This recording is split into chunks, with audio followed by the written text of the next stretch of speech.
ஹாய்ங்க. நான் இன்றைக்கி இந்த சௌசௌக்காயை பொரியல் தான் பண்ண போகிறேன்னு நான் வீடியோக்காக எல்லாம் சொல்ல சீரியஸாகவே சொல்கிறேன். இதுதான் ஃபஸ்ட் டைம் நான் இதை செய்ய போகிறது. சாப்பிட்றதும் இதுதான் ஃபஸ்ட் டைம். நான் எப்படி செய்யலான்னு பார்க்கலாம் வாங்க. 2 காயை இப்போ நான் நல்லாவே தோல் சீவி இந்த மாதிரி சின்ன சின்ன சைஸாக கட் பண்ணி வச்சுருக்கேன். நான் அந்த காய்க்கு தேவையான அளவுக்கு எண்ணெயை ஊற்றிக்கிட்டு அப்புறம் அதில் கடுகு சீரகம் போட்டிருக்கேன். சீரகம் கொஞ்சம் நல்லாவே பொரிஞ்சதுக்கப்புறம் கடலப்பருப்பு ஒரு ஸ்பூன் மாதிரி கடலப்பருப்பை போட்டு சேர்த்துருக்கேன். இந்த கடலப்பருப்பு கொஞ்சம் பொரியட்டோங்க.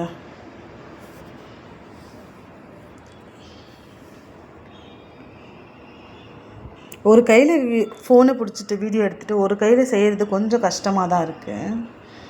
அப்புறம் இந்த கடலப்பருப்பு நல்லா கொஞ்சம் செவந்ததுக்கப்புறம் காஞ்ச மிளகாவும் கருவேப்பிலையும் போட்டிருக்கேன். ஆனால் காஞ்ச மிளகா கம்மியாக இருந்ததுனால மட்டும்தான் பச்சை மிளகா 2, அது கூட 2 வெங்காயம், பெரிய வெங்காயம் கட் பண்ணி போட்டிருக்கேன்.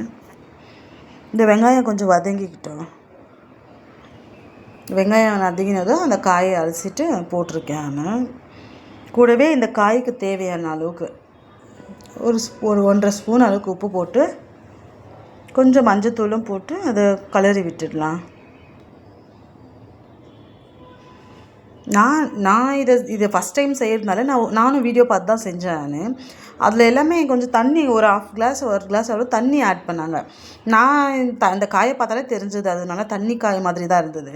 அதனால் தண்ணி எதுவுமே நான் ஆட் பண்ணல, கொஞ்சம் கூட ஆட் பண்ணல. நான் அப்படியே தான் உப்பு மஞ்சத்தூள் போட்டு இது கொஞ்சம் நேரம் மூடி வைக்க போகிறேன். ஒரு 5 நிமிஷம் மாதிரி மூடி வச்சதும் அப்படியே அதை வதங்குற டைமில் கொஞ்சம் பாத்திரங்கள் இருந்தது, அதையும் கழுவி எடுத்துக்கலாமேன்னு சொல்லிட்டு அதுக்குள்ளே இந்த காய் ஒரு பாதி அளவுக்கு வெந்திருந்தது. அது திரும்பவும் அது ஒரு கலரி விட்டுட்டு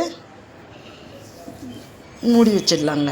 இப்போ இந்த காய்க்கு தேவையான அளவுக்கு கொஞ்சம் தேங்காய் எடுத்து நான் அதை பல்ஸில் போட்டு நான் இது பண்ணிக்க போகிறேன். ஆனால் அதுக்குள்ளே அந்த சாமானெல்லாம் கழுவி எடுத்துட்டேன். ரொம்ப இப்போ இந்த பிப்ரவரி கூட முடியல இன்னும், அதுக்குள்ளவே ரொம்பவே வெயிலாக இருக்குது. நல்ல தாகம் எடுக்கும் இல்லைங்களா, கொஞ்சம் தண்ணி குடிச்சிக்கலாம். தண்ணி அதிகமாக எடுத்துக்கங்க, அடிக்கடிக்க குடிச்சிட்டே இருங்க. இப்போ இந்த காய் நல்லாவே வெந்துருச்சுங்க பாருங்கள். ஒரு அஞ்சு நிமிஷம் மூடி வச்சேன். அவ்வளோதான், தண்ணி எதுவுமே ஆட் பண்ணல. அதுக்குள்ளே இந்த மிக்ஸர் ஜாரில் தான் நான் தேங்காய் போட்டு பல்ஸில் வச்சு எடுத்திருக்கேன். தேங்காய் போட்டு ஒரு 2 நிமிஷம் மூடி வச்சதுக்கப்புறம் கருவேப்பிலை கொத்தமல்லியை போட்டு பொடியாக கட் பண்ண கொத்தமல்லி போட்டு இறக்கிட்டேங்க. நான் சீரியஸாகவே சொல்கிறேன்னு, நான் வீடியோக்காக பேசலை. ராத்திரி நான் சாதம் வடித்து நான் சாம்பார் வைக்கவே கிடையாது. இந்த காயே அந்த சுடு சாப்பாட்டில் வச்சு பிசைஞ்சு சாப்பிடும் போது சீரியஸாக ரொம்பவே டேஸ்ட்டாக இருந்தது. நீங்களும் ட்ரை பண்ணி பாருங்கள். ஓகேவா?